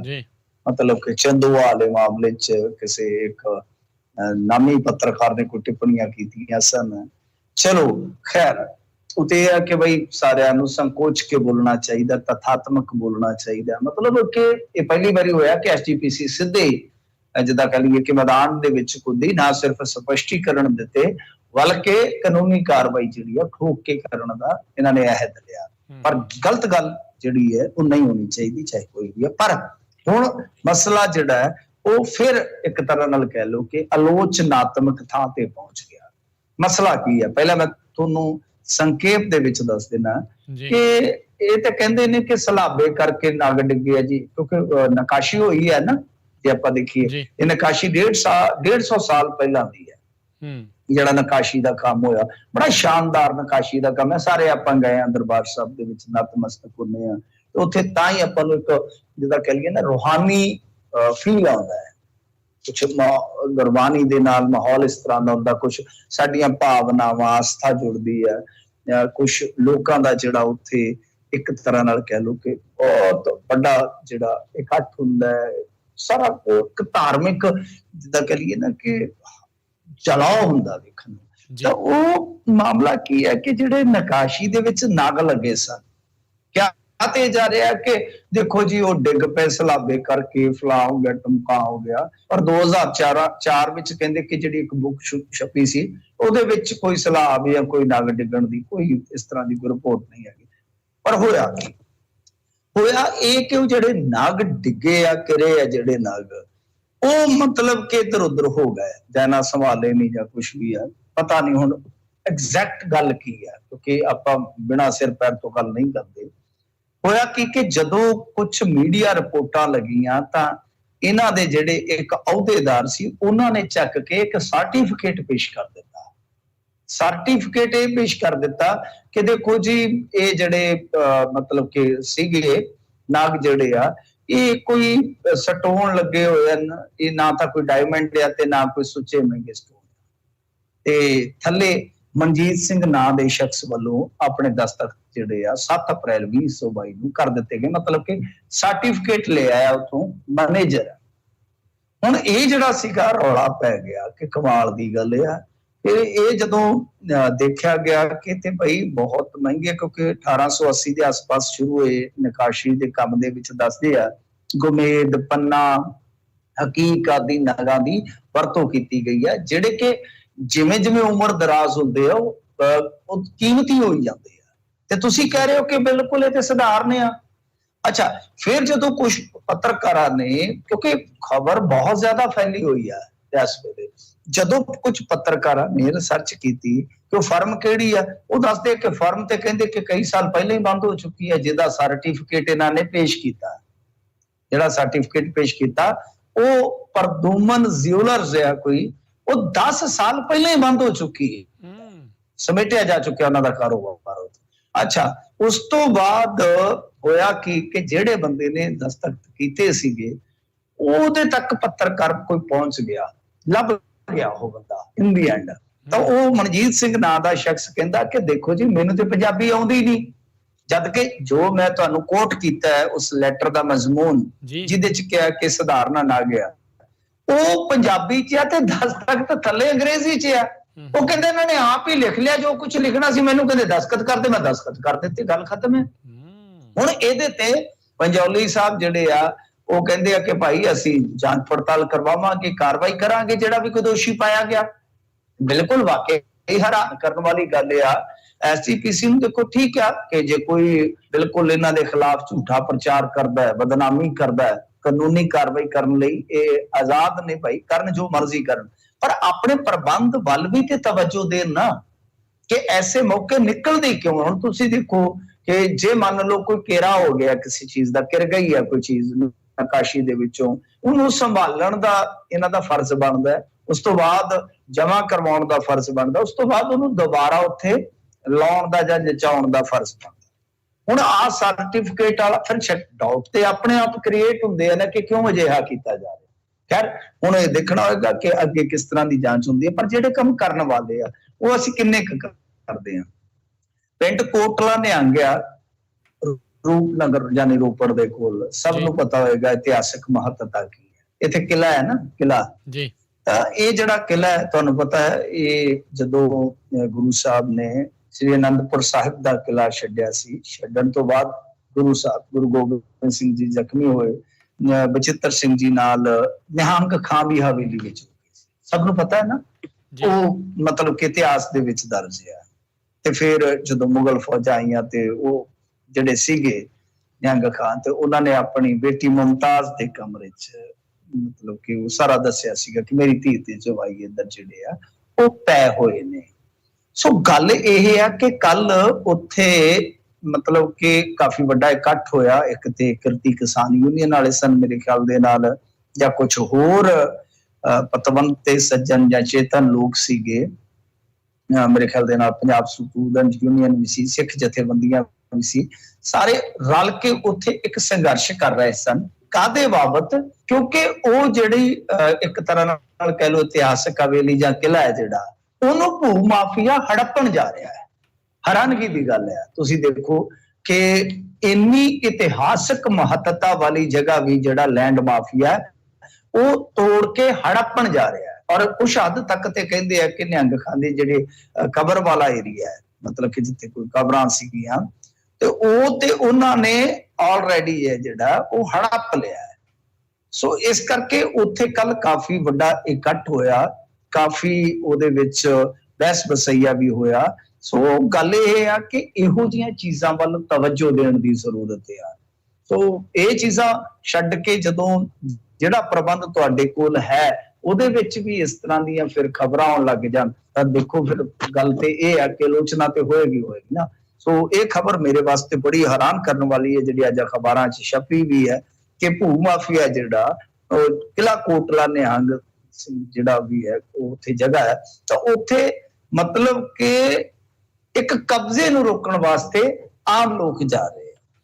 ਸੋ ਇਸ ਕਰਕੇ ਬਹੁਤ ਮੈਂ ਤੇ ਹੈਰਾਨ ਆ ਕਿ ਇਹ ਚੀਜ਼ਾਂ ਜਿਹੜੀਆਂ ਉਹ ਕਰਨ ਦੀ ਜ਼ਰੂਰਤ ਆ। ਖੈਰ, ਇਹ ਇਤਿਹਾਸਕ ਪੱਖ ਤੋਂ ਮਹੱਤਵਪੂਰਨ ਖਬਰ ਸੀ, ਮੈਂ ਨਾਲ ਜੋੜ ਦਿੱਤੀ ਹੈ ਕਿ ਇਹਨਾਂ ਚੀਜ਼ਾਂ ਨੂੰ ਵੀ ਸੰਭਾਲਣ ਦੀ ਲੋੜ ਆ। ਖੈਰ, ਮੈਂ ਨਾ ਗਿਆਤਾ ਤਾਂ ਨਹੀਂ, ਜੇ ਕੋਈ ਉਨਤਾ ਹੀ ਰਹਿ ਗਈ ਹੋਵੇ ਤੇ ਖਿਮਾ ਜੀ। ਅਗਲੀ ਮਿੰਟੂ ਜੀ ਗੱਲ ਕਰਦੇ ਜਾਈਏ, ਇੱਕ ਹੋਰ ਹੱਤਿਆ ਵਿੱਚ ਬਾਹਰੋਂ ਹੋਈ ਗ੍ਰਿਫਤਾਰੀ ਨੇ ਖੜੇ ਕੀਤੇ ਨੇ ਕਈ ਸਵਾਲ। ਹਾਂਜੀ, ਦੇਖੋ ਸਾਡੇ ਇੱਥੇ ਨਾ ਹੱਤਿਆਵਾਂ ਹੋ ਰਹੀਆਂ, ਤੁਸੀਂ ਦੇਖਿਆ ਹੋਵੇਗਾ ਜੀ। ਕਿ ਭਗਵੰਤ ਮਾਨ ਦੇ ਕਾਰਜਕਾਲ ਦੇ ਦੌਰਾਨ ਜੋ ਕਾਰਗਰਦਗੀ ਹੈ ਜਾਂ ਪ੍ਰਸ਼ਾਸਨ ਆ, ਉਹਦੇ ਤੇ ਕਈ ਸਵਾਲਾਤ ਹੁੰਦੇ ਨੇ, ਬਾਹਰੋਂ ਵੀ ਹੁੰਦੇ ਨੇ, ਇੱਥੋਂ ਲੋਕਲ ਵੀ ਹੁੰਦੇ ਨੇ ਕਿ ਭਾਈ ਹੁਣ ਕੀ ਹੋ ਗਿਆ। ਤੁਹਾਨੂੰ ਪਹਿਲਾਂ ਹੀ ਲੋਕ ਕਹਿੰਦੇ ਸਨ ਕਿ ਸਟੇਟ ਸੰਭਾਲਣ ਤੇ ਸਟੇਜ ਸੰਭਾਲਣ ਦੇ ਵਿੱਚ ਬੜਾ ਅੰਤਰ ਹੁੰਦਾ, ਤੁਸੀਂ ਸੰਭਲਦੇ ਨਹੀਂ ਸੀ, ਤੁਸੀਂ ਸਮਝਦੇ ਨਹੀਂ ਸੀਗੇ, ਹੁਣ ਚਲਾ ਕੇ ਦਿਖਾਓ। ਤਾਂ ਚਲੋ ਇਹ ਸਵਾਲ ਤੇ 5 ਸਾਲ ਜਦੋਂ ਸਰਕਾਰ ਚੱਲਦੀ ਹੈ ਨਾਲ ਨਾਲ ਹੀ ਚੱਲਦੀ ਹੈ। ਪਰ ਸਭ ਤੋਂ ਵੱਡੀ ਸਮੱਸਿਆ ਜਿਹਦੀ ਆਪਾਂ ਕੱਲ ਵੀ ਗੱਲ ਕੀਤੀ ਸੀ, ਇੱਕ ਕਾਲਰ ਵੀ ਆਏ ਸਨ, ਰਿਸਪੈਕਟਡ ਕਾਲਰ ਆਏ ਸੀਗੇ, ਤਾਂ ਉਹਨਾਂ ਨੇ ਵੀ ਕਿਹਾ ਸੀਗਾ ਕਿ ਬਹੁਤ ਲੰਬੇ ਸਮੇਂ ਤੋਂ ਪੰਜਾਬ ਦੇ ਵਿੱਚ ਸਮੱਸਿਆ ਹੈਗੀ ਆ। ਤਾਂ ਮਸਲਾ ਕੀ ਹੈ ਕਿ ਇੱਥੇ ਜਿਹੜੇ ਕਤਲ ਹੋ ਰਹੇ ਜ਼ਿਆਦਾਤਰ ਜੇ ਤੁਸੀਂ ਦੇਖੋਗੇ ਤਾਂ ਜਿੱਦਾਂ ਗੈਂਗਵਾਰ ਦਾ ਹਿੱਸਾ ਹੈ ਜਾਂ ਰੰਜਿਸ਼ ਦਾ ਹਿੱਸਾ ਹੈ, ਖਿਡਾਰੀ ਜਿਹੜੇ ਆ ਉਹ ਵੀ ਟਾਰਗੇਟ ਕੀਤੇ ਜਾ ਰਹੇ ਆ। ਹੁਣ ਜਿਹੜੀ ਸਭ ਤੋਂ ਵੱਡੀ ਗੱਲ ਨਿਕਲ ਕੇ ਆ ਰਹੀ ਹੈ, ਇੱਕ ਮੁੰਡਾ ਮਾਰਿਆ ਸੀ ਪਿੰਟਾ ਮਾੜੀ ਮੁਸਤਫਾ ਹੈਗਾ, ਜੇ ਤੁਸੀਂ ਨਿਹਾਲ ਸਿੰਘ ਵਾਲਾ ਜਾਂ ਮੋਗਾ ਏਰੀਏ ਤੋਂ ਜਾਣੂ ਹੋਵੋ, ਵਾਕਫ ਹੋਵੋ, ਤਾਂ ਉੱਥੇ ਪਿੰਡ ਹੈਗਾ, ਤਾਂ ਉਹਦਾ ਵੀ ਇੱਕ ਤਰ੍ਹਾਂ ਨਾਲ ਕਹਿ ਲਓ ਕ੍ਰਿਮੀਨਲ ਬੈਕਗ੍ਰਾਉਂਡ ਸੀਗਾ ਮੁੰਡੇ ਦਾ, ਉਹਨੂੰ ਕਤਲ ਕਰ ਦਿੱਤਾ ਗਿਆ। ਚਲੋ ਗ੍ਰਿਫਤਾਰੀਆਂ ਹੋਈਆਂ, ਹੈ ਉਹ ਵੀ ਗੈਂਗਵਾਰ ਦਾ ਹੀ ਹਿੱਸਾ ਸੀਗਾ। ਤਾਂ ਉਹਦੇ ਵਿੱਚੋਂ ਇੱਕ ਕੁੜੀ ਫੜੀ ਇਹਨਾਂ ਨੇ ਜਾ ਕੇ ਦਿੱਲੀ ਤੋਂ, ਮਤਲਬ ਕਿ ਜਿਹਨੇ ਪੋਸਟ ਪਾ ਕੇ ਜ਼ਿੰਮੇਵਾਰੀ ਲਈ ਸੀ, ਨਾਨ ਪੰਜਾਬੀ ਕੁੜੀ ਆ, ਤੇ ਉਹ ਵੀ ਮਤਲਬ ਕਿ ਇੱਕ ਜਿਹੜਾ ਗੈਂਗ ਆਪਰੇਟ ਕੀਤਾ ਜਾਂਦਾ ਹੈ, ਲਾਰੈਂਸ ਗੈਂਗ ਜਿਹਨੂੰ ਕਹਿੰਦੇ ਆ, ਕਿ ਉਹਦੇ ਨਾਲ ਤਾਰਾ ਉਹਦੀਆਂ ਕਥਿਤ ਰੂਪ ਦੇ ਵਿੱਚ ਜੁੜੀ ਹੋਣ ਦੀ ਸੰਭਾਵਨਾ। ਤਾਂ ਇਹਦੇ ਵਿੱਚ ਕੀ ਹੋਇਆ ਕਿ ਜਿਵੇਂ ਹੁਣ ਤੁਸੀਂ ਸੰਦੀਪ ਨੰਗਲ ਅੰਬੀਆਂ ਵਾਲਾ ਮਸਲਾ ਦੇਖੋਗੇ, ਕਿ ਉਹਦੇ ਵਿੱਚ ਵੀ ਜਿਹੜੇ ਸ਼ੂਟਰ ਸਨ ਉਹ ਬਾਹਰੋਂ ਭੇਜੇ ਗਏ।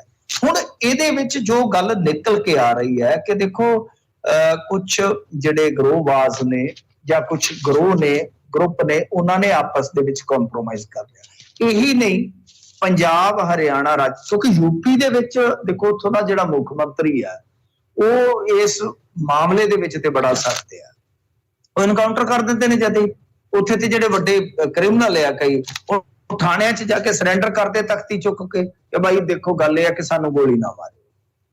ਇਨਕਾਊਂਟਰ ਵੈਸੇ ਸਮੱਸਿਆ ਦਾ ਹੱਲ ਨਹੀਂ ਹੁੰਦਾ, ਇਹ ਸਮਾਜਿਕ ਸਮੱਸਿਆ ਵੀ ਹੈ, ਔਰ ਉੱਥੇ ਡਰ ਹੈ, ਦਹਿਸ਼ਤ ਹੈ, ਇਹ ਸਭ ਨੂੰ ਪਤਾ ਕਿ ਇਨਕਾਊਂਟਰ ਉਹਨਾਂ ਨੇ ਬਹੁਤ ਕੀਤੇ ਆ ਪਹਿਲਾਂ। ਉੱਥੇ ਵਾਰਦਾਤ ਨਹੀਂ ਹੁੰਦੀ, ਪਰ ਬਾਵਜੂਦ ਇਸ ਦੇ ਮਤਲਬ ਕਿ ਜਿਹੜੇ 3 ਸਟੇਟ ਇੱਧਰ ਰਹਿ ਜਾਂਦੇ ਆ, ਜਿਵੇਂ ਰਾਜਸਥਾਨ ਆ, ਹਰਿਆਣਾ, ਪੰਜਾਬ ਆ, ਕਿ ਇੱਥੋਂ ਵਾਰਦਾਤਾਂ ਕਰਕੇ ਉੱਥੇ ਲੋਕ ਲੁਕ ਜਾਂਦੇ। ਸੋ ਇਹ ਹੁਣ ਇੱਕ ਜਿਹੜਾ ਗੱਠਜੋੜ ਸਾਹਮਣੇ ਆ ਰਿਹਾ, ਜਿਵੇਂ ਸੰਦੀਪ ਨੰਗਲ ਅੰਬੀਆਂ ਮਾਮਲੇ ਦੇ ਜਾਂਚ ਕਰ ਰਹੇ ਜਿਹੜੇ ਅਧਿਕਾਰੀ ਹੈ SP ਮਨਪ੍ਰੀਤ ਸਿੰਘ ਢਿੱਲੋਂ ਜੀ, ਉਹਨਾਂ ਨੇ ਵੀ ਇੱਕ ਵਰਸ਼ਨ ਦਿੱਤਾ ਹੈ ਅਖਬਾਰ ਦੇ ਵਿੱਚ ਕਿਸੇ ਖਬਰ ਦੇ ਮੁਤਲਕ। ਉਹਨਾਂ ਨੇ ਕਿਹਾ ਕਿ ਹਰਿਆਣੇ ਦੇ ਸ਼ੂਟਰਸ ਤੇ ਜਿਹੜੇ ਪੰਜਾਬ ਦੇ ਆ, ਇਹਨਾਂ ਨੇ ਆਪਸ ਦੇ ਵਿੱਚ ਮਤਲਬ ਕਿ ਸਮਝੌਤਾ ਕੀਤਾ ਹੋਇਆ, ਇਹ ਐਕਸਚੇਂਜ ਕਰਦੇ ਨੇ, ਮਤਲਬ ਕਿ ਉਹ ਉੱਥੇ ਤੇ ਇਹ ਉੱਥੇ ਵਾਰਦਾਤ ਕਰਦੇ, ਮਤਲਬ ਕਿ ਕੰਮ ਕੱਢਦੇ ਇੱਕ ਦੂਜੇ।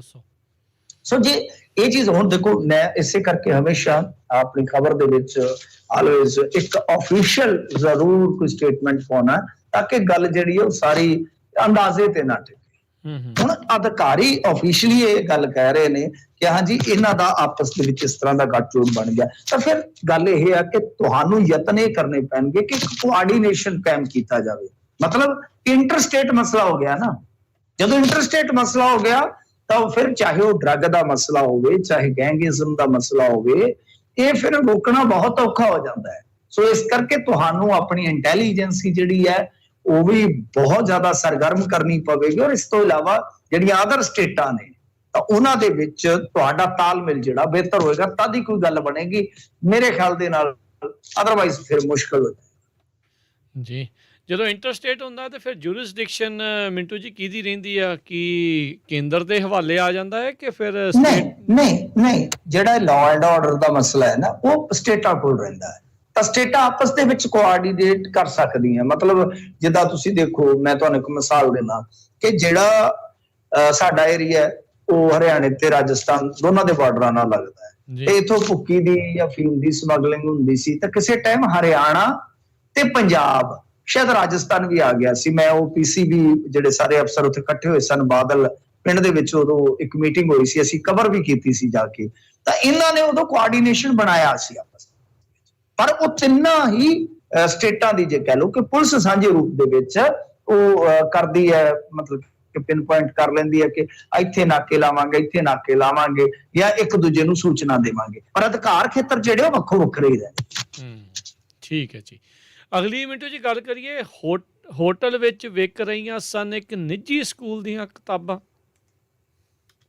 ਦੇਖੋ, ਕਿਤਾਬਾਂ ਤੇ ਇਹਨਾਂ ਨੇ ਸਖਤੀ ਤੇ ਕੀਤੀ ਸੀ, ਪਰ ਕੱਲ ਵਾਲਾ ਮਾਮਲਾ ਵਾਕਿਆ ਹੈਰਾਨ ਕਰਦਾ ਆ ਕਿ ਇੱਕ ਹੋਟਲ ਦੇ ਵਿੱਚੋਂ ਜਾ ਕੇ ਇੱਕ ਵਿਧਾਇਕ ਨੇ ਛਾਪਾ ਮਾਰ ਕੇ ਇੱਕ ਸਕੂਲ ਦੀਆਂ ਜਿਹੜੀਆਂ ਵਿਸ਼ੇਸ਼ ਕਿਤਾਬਾਂ ਨੇ ਉਹ ਬਰਾਮਦ ਕੀਤੀਆਂ। ਤੇ ਇਹ ਜਲੰਧਰ ਦਾ ਮਸਲਾ ਹੈ, ਜਿੱਥੇ ਇੱਕ ਵਿਧਾਇਕ ਹੋਟਲ ਦੇ ਵਿੱਚ ਜਾਂਦੇ ਆ, ਰਮਨ ਅਰੋੜਾ, ਤੇ ਉਹਨਾਂ ਨੇ ਉਕਤ ਹੋਟਲ ਦੇ ਵਿੱਚੋਂ ਜਾ ਕੇ ਸਾਰੀ ਸਮੱਗਰੀ ਜਿਹੜੀ ਹੈ ਬਰਾਮਦ ਕੀਤੀ ਆ। ਮਤਲਬ ਜਿੱਦਾਂ ਕਹਿ ਲਓ ਕਿ ਮਾਪਿਆਂ ਨੂੰ ਇਹ ਕਿਹਾ ਗਿਆ ਕਿ ਫਲਾਣੇ ਹੋਟਲ ਦੇ ਵਿੱਚ ਬਈ ਉੱਥੇ ਗੋਦਾਮ ਦੇ ਵਿੱਚ ਜਾ ਕੇ ਤੇ ਕੱਢ ਲਓ, ਤੁਸੀਂ ਕਿਤਾਬਾਂ ਲੈ ਲਓ ਜੀ। ਹੁਣ ਉੱਥੇ ਜਦੋਂ ਪਹੁੰਚਿਆ ਵਿਧਾਇਕ ਤੇ ਚਲੋ ਠੀਕ ਹੈ, ਸਾਰਾ ਪਰਦਾਫਾਸ਼ ਹੋ ਗਿਆ। ਤੁਸੀਂ ਇਹ ਦੇਖੋ ਕਿ ਮਾਪਿਆਂ ਨੂੰ ਕਿਵੇਂ ਪਤਾ ਲੱਗਿਆ ਹੋਵੇਗਾ ਕਿ ਫਲਾਣੇ ਹੋਟਲ ਦੇ ਵਿੱਚ ਕਿਤਾਬਾਂ ਨੇ। ਹੁਣ ਜਿਹੜੀ ਸਕੂਲ ਦੀ ਇਹ ਗੱਲ ਹੋ ਰਹੀ ਹੈ, ਉਹਦੇ ਪ੍ਰਿੰਸੀਪਲ ਦਾ ਕਹਿਣਾ ਸੀਗਾ ਕਿ ਦੇਖੋ ਜੀ, ਉਹ ਨਾ ਕਿਸੇ ਨੇ ਕਲਾਸ ਦੇ ਬਲੈਕ ਬੋਰਡ ਤੇ ਲਿਖ ਦਿੱਤਾ ਕਿ ਫਲਾਣੀ ਦੁਕਾਨ ਤੇ ਜਾ ਕੇ ਜਾਂ ਫਲਾਣੇ ਹੋਟਲ ਤੇ ਜਾ ਕੇ ਫਲਾਣੇ ਨੰਬਰ ਤੇ ਫੋਨ ਕਰਕੇ ਕਿਤਾਬਾਂ ਲੈ ਲਓ। ਆ ਕਮਾਲ ਦੀ ਗੱਲ ਹੈ ਵੀ ਤੁਸੀਂ ਉੱਥੇ ਕੀ ਝੱਕ ਮਾਰ ਰਹੇ ਸੀਗੇ ਬਈ। ਜਦੋਂ ਤੁਹਾਡੇ ਬਲੈਕ ਬੋਰਡ ਤੇ ਕੋਈ ਕੁਝ ਵੀ ਲਿਖ ਸਕਦਾ ਆ, ਤੇ ਫਿਰ ਤਾਂ ਚੱਲ ਗਏ ਸਕੂਲ ਬਣਾਤੇ ਬੱਚੇ ਤੁਸੀਂ, ਤੇ LLB ਕਰਾਤੀ ਉਹਨਾਂ ਨੂੰ। ਤੇ ਖੈਰ, ਹੁਣ ਇਹਦੇ ਵਿੱਚ ਕਈ ਸਵਾਲ ਆ ਕਿ ਕਿਤਾਬਾਂ ਇੱਕ ਖਾਸ ਥਾਂ ਤੋਂ ਹੀ ਕਿਉਂ ਖਰੀਦਣ ਲਈ ਮਜਬੂਰ ਕੀਤਾ ਜਾ ਰਿਹਾ ਬਈ, ਜਿਹੜਾ ਕਿ ਪਹਿਲਾਂ ਹੀ ਨਿਯਮਾਂ ਦੇ ਅਨੁਸਾਰ ਗਲਤ ਆ। ਸੈਕੰਡ ਚੀਜ਼ ਆ ਕਿ ਟੈਕਸ ਦੀ ਵੀ ਚੋਰੀ ਹੈ, ਕਿਉਂਕਿ ਉੱਥੇ ਫਰਮ ਦੇ ਕੋਲ ਕਿਹੜਾ ਕੋਈ GST ਨੰਬਰ ਹੋਏਗਾ ਜੋ ਹੋਟਲ ਦੇ ਵਿੱਚ ਜਾ ਕੇ ਉੱਥੇ ਸੇਲ ਲਾ ਕੇ ਬੈਠੀ ਹੈ। ਸੋ ਇਹ ਚੀਜ਼ਾਂ ਜਿਹੜੀਆਂ ਉਹ, ਜਿਵੇਂ ਅੱਗੇ ਲੋਕਾਂ ਨੇ ਕਿਹਾ ਸੀਗਾ ਕਿ ਮਾਨ ਸਾਹਿਬ ਕਰ ਤੇ ਤੁਸੀਂ ਵਧੀਆ ਰਹੇ ਹੋ, ਤੁਹਾਡੀ ਭਾਵਨਾ ਠੀਕ ਆ, ਪਰੰਤੂ ਜਦੋਂ ਅਮਲ ਦੇ ਵਿੱਚ ਲਿਆਓਗੇ ਤਾਂ ਹੇਠਲੇ ਪੱਧਰ ਤੇ ਤੁਹਾਨੂੰ ਬਹੁਤ ਤਿੱਖਾ ਕੰਮ ਕਰਨ ਦੀ ਜ਼ਰੂਰਤ ਹੋਏਗੀ। ਤਾਂ ਬਿਲਕੁਲ ਮੇਰਾ ਤਾਂ ਮੰਨਣਾ ਅੱਜ ਵੀ ਇਹ ਆ ਕਿ ਕੁਝ ਸਿੱਖਿਆ ਸ਼ਾਸਤਰੀ ਜਿਹੜੇ ਆ ਉਹ ਲੈ ਕੇ ਇੱਕ ਕਮੇਟੀ ਬਣਾ ਦਿੱਤੀ ਜਾਵੇ, ਜੋ ਕਿ ਸੈਸ਼ਨ ਸ਼ੁਰੂ ਹੋਣ ਤੋਂ ਪਹਿਲਾਂ, ਕਿਉਂਕਿ ਆ ਤਾਂ ਹੁਣ ਲੰਘ ਗਿਆ ਤਕਰੀਬਨ, ਕਿ ਅਗਲੇ ਵਾਰੀ ਕੋਈ ਵੀ ਸੈਸ਼ਨ ਜਦੋਂ ਸ਼ੁਰੂ ਹੁੰਦਾ ਹੈ ਉਹ ਤੋਂ ਪਹਿਲਾਂ ਦੇਖ ਰੇਖ ਕਰੇ, ਔਰ ਉਹਦੀ ਅਗਵਾਈ ਦੇ ਵਿੱਚ ਜਿਹੜੀਆਂ ਨੇ ਉਹ ਫਲਾਈਂਗ ਟੀਮਾਂ ਜਿਵੇਂ ਹੁੰਦੀਆਂ, ਫਲਾਈਂਗ ਸਕੁਐਡ ਹੁੰਦੇ ਜਿਹੜੇ, ਉਹ ਬਣਾ ਕੇ ਤੇ ਹੈਲਪਲਾਈਨ ਜਿਹੜੀ ਆ ਉਹ ਕਰ ਦਿੱਤੀ ਜਾਵੇ। ਪਹਿਲਾਂ ਤਾਂ ਫਾਰਮੈਟ ਜਿਹੜਾ ਪੂਰਾ ਸੈੱਟ ਕਰ ਲਿਆ ਜਾਵੇ ਕਿ ਕਿਸ ਫਾਰਮੈਟ ਦੇ ਤਹਿਤ ਇਹ ਸਿਲੇਬਸ ਜਾਣਾ ਹੈ ਜਾਂ ਕਿਹੜੀਆਂ ਕਿਤਾਬਾਂ ਅਸੀਂ ਲਾਉਣੀਆਂ। ਸਾਰਾ ਕੁਝ ਜਦੋਂ ਸੈੱਟ ਕਰਕੇ ਇੱਕ ਤੁਹਾਡੇ ਕੋਲ ਪ੍ਰੋਪਰ ਸਟਰਕਚਰ ਹੋਏਗਾ ਤੁਹਾਡੇ ਕੋਲ, ਤਾਂ ਮੇਰੇ ਖਿਆਲ ਦੇ ਨਾਲ ਬਿਹਤਰ ਰਿਜ਼ਲਟ ਆ ਸਕਦੇ ਆ। ਜੀ, ਲੋਕਾਂ ਨੂੰ ਦਰਕਾਰ ਆ ਇਹੋ ਜਿਹੀਆਂ ਨੀਤੀਆਂ ਦੀ। ਸਾਬਕਾ ਜੱਜਾਂ ਨਾਲ ਧੋਖਾਧੜੀ ਦਾ ਮਾਮਲਾ ਫੇਰ ਚਰਚਾ 'ਚ। ਦੇਖੋ, ਇਹ ਸਾਬਕਾ ਜੱਜਾਂ ਨਾਲ ਜਿਹੜੀ ਠੱਗੀ ਹੋਈ ਸੀਗੀ ਉਹ ਕੁਝ ਸਮਾਂ ਪਹਿਲਾਂ ਹੋਈ ਸੀ, ਮੇਰੇ ਖਿਆਲ ਦੇ ਨਾਲ 2015 ਦੇ ਵਿੱਚ। ਪੰਜਾਬ ਹਰਿਆਣਾ ਹਾਈ ਕੋਰਟ ਦੇ ਸਾਬਕਾ ਜੱਜ ਸੀਗੇ HS ਬਾਲੀ ਜੀ ਤੇ ਰਣਜੀਤ ਸਿੰਘ ਰੰਧਾਵਾ, ਤੇ ਨਾਲ ਇਹਨਾਂ ਦੇ 12 ਕੋ ਲੋਕ ਸੀਗੇ, ਜਿਨ੍ਹਾਂ ਦੇ ਨਾਲ ਤਕਰੀਬਨ ਲਾ ਲਓ ਕਿ ਪੌਣੇ ਕੁ 7 ਕਰੋੜ ਦੇ ਇਹ ਠੱਗੀ ਹੋਈ ਸੀ, ਫਰਾਡ ਹੋਇਆ ਸੀਗਾ। ਤੇ ਇਹਦੇ ਵਿੱਚ ਮਤਲਬ ਕਿ ਸ਼ਿਕਾਇਤ ਦਰਜ ਹੋਈ ਸੀ, ਹੁਣ ਟ੍ਰਾਇਲ ਚੱਲੇਗਾ, ਕਿਉਂਕਿ ਜਾਂਚ ਪੜਤਾਲ ਤੋਂ ਜਿਹੜੇ ਗਰੇਵਾਲ ਸੀਗੇ ਉਹ ਕਾਫੀ ਨਾਖੁਸ਼ ਰਹੇ ਆ, ਕਿਉਂਕਿ ਉਹਦੇ ਵਿੱਚ ਉਹਨਾਂ ਨੇ ਕਿਹਾ ਕਿ ਇਸ ਮਾਮਲੇ ਵਿੱਚ ਬੈਂਕ ਦੇ ਕੁਝ ਹੋਰ ਕਰਮਚਾਰੀ ਵੀ ਸ਼ਾਮਲ ਹੈ। ਮਸਲਾ ਕੀ ਸੀਗਾ ਕਿ 2015 ਦੇ ਵਿੱਚ ਇਹ ਧੋਖਾਧੜੀ ਹੋਈ, ਜਿਵੇਂ ਇਸ ਬੈਂਕ ਦੇ ਵਿੱਚ ਇੱਕ ਇੰਪੀਰੀਆ ਖਾਤਾ ਖੋਲਣ ਦੀ ਗੱਲ ਕਹੀ ਗਈ। ਖਾਤਾ ਖੁੱਲ ਜਾਣ ਤੋਂ ਬਾਅਦ ਜਿਹੜੇ ਮਤਲਬ ਕਿ ਪੈਸੇ ਸੀਗੇ ਉਹ ਦੂਜੀਆਂ ਕੰਪਨੀਆਂ ਦੇ ਰਾਹੀਂ, ਜਾਨੀ ਕਹਿ ਲਓ ਕਿ ਨਿਕਲਣੇ ਸਟਾਰਟ ਹੋ ਗਏ। ਵੈਸੇ ਤਾਂ ਜਿਹੜਾ ਮੁਲਜ਼ਮ ਸੀਗਾ ਉਹਨੇ ਕਿਹਾ ਸੀਗਾ ਕਿ ਉਹਨਾਂ ਦੀ ਰਕਮ ਨੂੰ ਵਿਦੇਸ਼ੀ ਫੰਡ ਵਿੱਚ ਨਿਵੇਸ਼ ਕਰਕੇ 16% ਸਾਲਾਨਾ ਦਾ ਲਾਭ ਦਿਵਾਏਗਾ। ਮਤਲਬ ਕਿ ਇੱਕ ਤਰ੍ਹਾਂ ਨਾਲ ਇੱਕ ਲਾਲਚ ਦਿੱਤਾ ਗਿਆ ਕਿ ਭਾਈ ਤੁਸੀਂ ਇਹ ਖਾਤਾ ਖੁਲਵਾ ਲਓ ਜਾਂ ਏਦਾਂ ਤੁਹਾਡੀ ਇਨਵੈਸਟਮੈਂਟ ਕਰਾ ਕੇ ਤੁਹਾਡਾ ਜਿਹੜਾ ਇੰਟਰਸਟ ਰੇਟ ਹੈ ਜਿਹੜਾ ਉਹ ਅਸੀਂ ਬਹੁਤ ਜ਼ਿਆਦਾ ਦਵਾ ਸਕਦੇ ਹਾਂ। ਤਾਂ ਉਸ ਤੋਂ ਬਾਅਦ ਫਿਰ ਇਸ ਤਰ੍ਹਾਂ ਦੀ ਠੱਗੀ ਜਿਹੜੀ ਹੈ ਸ਼ੁਰੂ ਹੁੰਦੀ ਹੈ। ਖੈਰ, ਇਹ ਤਾਂ ਦੇਖੋ ਮਸਲਾ ਜਿਹੜਾ ਉਹ ਆਪਣੇ ਆਪ ਦੇ ਵਿੱਚ ਬਹੁਤ ਗੰਭੀਰ ਆ। ਜੇ ਇਸ ਤਰ੍ਹਾਂ ਹੁੰਦਾ, ਸਾਬਕਾ ਜੱਜਾਂ ਦੇ ਨਾਲ ਹੁੰਦਾ ਜਾਂ ਖਾਤਾ ਧਾਰਕਾਂ ਦੇ ਨਾਲ ਹੁੰਦਾ, ਤੁਸੀਂ ਦੇਖੋ ਕਿ ਫਿਰ 6 ਸਾਲ ਹੋ ਗਏ, 7 ਸਾਲ ਹੋ ਗਏ ਨੇ ਇਸ ਮਸਲੇ ਨੂੰ, ਹੁਣ ਟ੍ਰਾਇਲ ਚੱਲੇਗਾ। ਦੂਜੀ ਗੱਲ ਹੈ ਕਿ ਹਾਲੇ ਵੀ ਜਿਹੜੇ ਸ਼ਿਕਾਇਤਕਰਤਾ ਨਾਖੁਸ਼ ਨੇ ਕਿ ਬੈਂਕ ਦੇ ਕਰਮਚਾਰੀ ਕੁਝ ਹੋਰ ਵੀ ਸ਼ਾਮਲ ਹੈ। ਦੂਜੀ ਚੀਜ਼ ਇਹ ਹੈ ਕਿ ਜੇ ਆਪਾਂ ਆਮ ਬੰਦੇ ਦੀ ਗੱਲ ਕਰੀਏ ਆਮ ਬੰਦੇ ਦੇ ਨਾਲ, ਕਿਉਂਕਿ ਇੰਡੀਆ ਦੇ ਬੈਂਕਾਂ ਦਾ ਇੱਕ ਟਰੈਕ ਰਿਕਾਰਡ ਹੈ ਕਿ ਇੱਥੇ ਡੇਲੀ ਬਹੁਤ ਸਾਰੇ ਫਰਾਡ ਹੁੰਦੇ ਆ, ਬਹੁਤ ਸਾਰੀਆਂ ਇਸ ਤਰ੍ਹਾਂ ਦੀਆਂ ਗੱਲਾਂ ਬਾਤਾਂ ਹੁੰਦੀਆਂ ਨੇ ਕਿ ਆਮ ਬੰਦੇ ਨਾਲ ਕੀ ਕੁਝ ਗੁਜ਼ਰਦੀ ਹੋਏਗੀ, ਔਰ ਜਦੋਂ ਉਸਨੇ ਇਸ ਤਰ੍ਹਾਂ ਦੇ ਹਾਲਾਤ ਹੋ ਜਾਂਦੇ ਹੋਣਗੇ, ਠੱਗੀ ਹੋ ਜਾਂਦੀ ਹੋਏਗੀ, ਤਾਂ ਉਹਦੀ ਫਿਰ ਸੁਣਦਾ ਕੌਣ ਹੋਏਗਾ? ਬੜੀ ਵੱਡੀ ਗੱਲ ਹੈ, ਬੜੇ ਵੱਡੇ ਸਵਾਲ ਹੈ, ਕਿਉਂਕਿ ਤੇ ਚੱਕਰਾਂ 'ਚ ਪਾ ਲਿਆ ਜਾਂਦਾ। ਸੋ ਇਹੀ ਆ, ਇੱਕ ਤੇ ਸਾਡੇ ਇੱਥੇ ਆਨਲਾਈਨ ਠੱਗੀ ਬੜੀ ਆ, ਇੱਕ ਬੈਂਕਾਂ ਦੇ ਵਿੱਚ ਵੀ ਬਹੁਤ ਜ਼ਿਆਦਾ ਠੱਗੀ ਆ। ਸੁਚੇਤ ਜਿਹੜੇ ਆ ਲੋਕ ਉਹ ਤੇ ਬਚ ਜਾਂਦੇ ਆ, ਜਿਹੜੇ ਮਤਲਬ ਕਿ ਘੱਟ ਸੂਝ-ਬੂਝ ਵਾਲੇ ਹੁੰਦੇ ਉਹ ਠੱਗੇ ਵੀ ਜਾਂਦੇ ਆ ਜੀ। ਜੀ ਸ਼ੁਕਰੀਆ ਮਿੰਟੂ ਜੀ, ਬੜੀ ਮਿਹਰਬਾਨੀ। ਮਿਲਦੇ ਹਾਂ ਆਪਾਂ ਫਿਰ ਅਗਲੀ ਵਾਰ। ਧੰਨਵਾਦ ਜੀ, ਸਤਿ ਸ਼੍ਰੀ ਅਕਾਲ ਜੀ। ਸਤਿ ਸ੍ਰੀ ਅਕਾਲ। ਸੋ ਤੋਂ ਇੱਥੇ ਹੀ ਪ੍ਰੋਗਰਾਮ ਦੀ ਜਿਹੜੀ ਉਹ ਹੁਣ ਸਮਾਪਤੀ ਆ। ਮੇਰੇ ਰਾਜਕਨਵੀਰ ਸਿੰਘ ਵੱਲੋਂ ਵੀ ਤੁਹਾਨੂੰ ਸਭ ਨੂੰ ਪਿਆਰ ਭਰੀ ਨਿੱਘੀ ਸਤਿ ਸ਼੍ਰੀ ਅਕਾਲ। ਸੁਣਦੇ ਰਹੋ ਪੰਜਾਬੀ ਰੇਡੀਓ USA।